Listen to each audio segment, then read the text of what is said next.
পরিবর্তন এই সংসারের শাশ্বত নিয়ম। কোনো রাজা নেই যিনি চিরকাল রাজা থাকেন, কোনো ধনী ব্যক্তি নেই যিনি চিরকাল ধনী থাকবেন।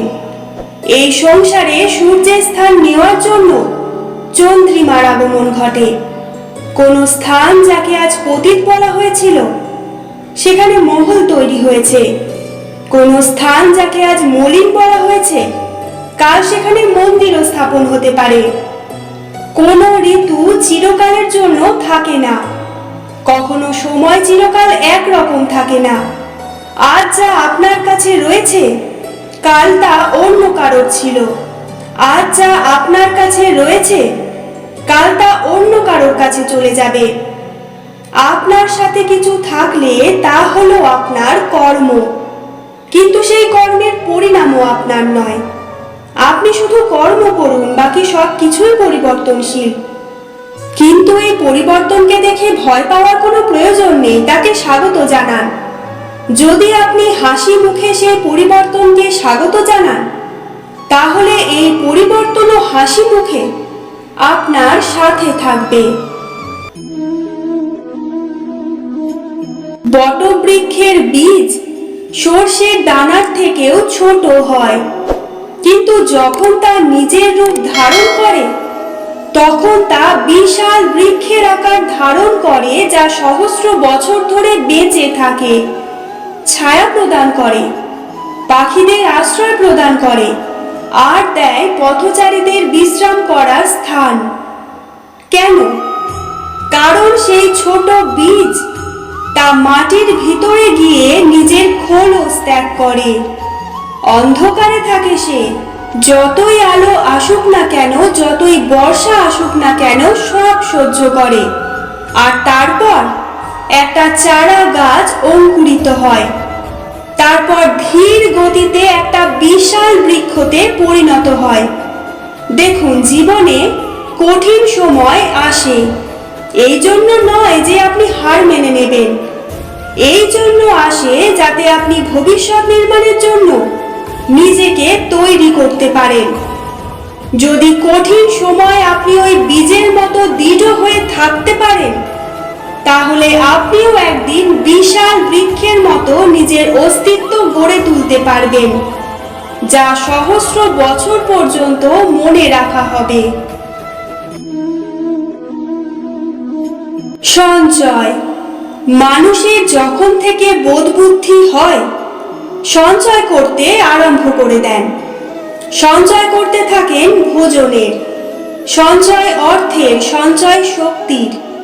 নিজের জন্য করেন, নিজের পরিবারের জন্য করেন, নিজের স্ত্রীর জন্য করেন, সন্তানের জন্য করেন, সন্তানের সন্তানের জন্য সঞ্চয় করেন। সঞ্চয় করার জন্য ওনার কাছে অনেক কারণ রয়েছে, কারণ উনি এটা ভাবেন যে সঞ্চিত শক্তির জন্য কেউ ওনার কোনো ক্ষতি করতে পারবে না। মানুষ ভুলে যান একটা গুরুত্বপূর্ণ কথা, এই সত্য, উনি এই সংসারে খালি হাতেই এসেছিলেন, আর এখান থেকে ওনাকে খালি হাতেই যেতে হবে। যা এখানকার তা এখানেই থেকে যাবে, আর যদি কিছু ওনার সাথে যায় তা হলো ওনার কর্ম, আর কিচ্ছু নয়। তাই যদি কিছু অর্জন করতে চান তাহলে শুভ কর্ম অর্জন করুন, আত্মশক্তি অর্জন করুন, কারণ পরলোকে এটাই হবে আপনার সম্পত্তি। তাহলে কি এটা আপনি অর্জন করতে চান না? সদিচ্ছা। দেখতে গেলে 3 অক্ষরে তৈরি এই শব্দ, কিন্তু সমস্ত ত্রিলোক তার উপরেই আধারিত। আপনি এই সংসারে এসেছেন, তখন অবশ্যই শ্বাস নেবেন, কিন্তু তার বদলে আপনাকে কিছু তো দিতেই হবে। আপনার উপর নির্ভর করছে আপনি কি দেবেন। কি দেবেন এই সংসারকে, এই সমাজকে, নিজের পরিবারকে, আর তার বদলে কি নেবেন? যশ নাকি অপযশ? দেখুন, এক ছিল রাবণ, যে কিনা সমুদ্র পার করলো সীতাকে অপহরণ করার জন্য, আর এক ছিলেন রামচন্দ্র, তিনি সমুদ্র পার করেছিলেন, সেতু বানিয়ে গিয়েছিলেন সীতাকে ফিরিয়ে নিয়ে আসার জন্য। দুজনেই সমুদ্র পার করেছিলেন, শুধু পার্থক্য ছিল সদিচ্ছাকে বোঝার, লক্ষ্যের। অনেক মানুষের যাত্রা একরকম হতেই পারে, কিন্তু আনন্দ তখনই লাভ করবেন যখন লক্ষ্য শুভ হবে, মহান হবে। এই লক্ষ্য দিয়ে এই সংসারের কল্যাণ হবে এবং মানুষের সম্মান হবে। যদি আপনার সংকল্প উচিত হয়, তাহলে আপনার লক্ষ্য উচিতই হবে, নয়তো শুধুমাত্র বিনাশ হবে। আর উচিত এটাই হবে যে বিনাশের হাত থেকে যেন নিজেকে বাঁচানো যায়, কি বলেন? তাই জীবনে যে লক্ষ্য স্থির করছেন, মনে রাখবেন তা যেন শুভ লক্ষ্য হয়। যদি এরকম হয়, তাহলে আপনার যাত্রা, আপনার জীবন দুটোই শুভময় হবে।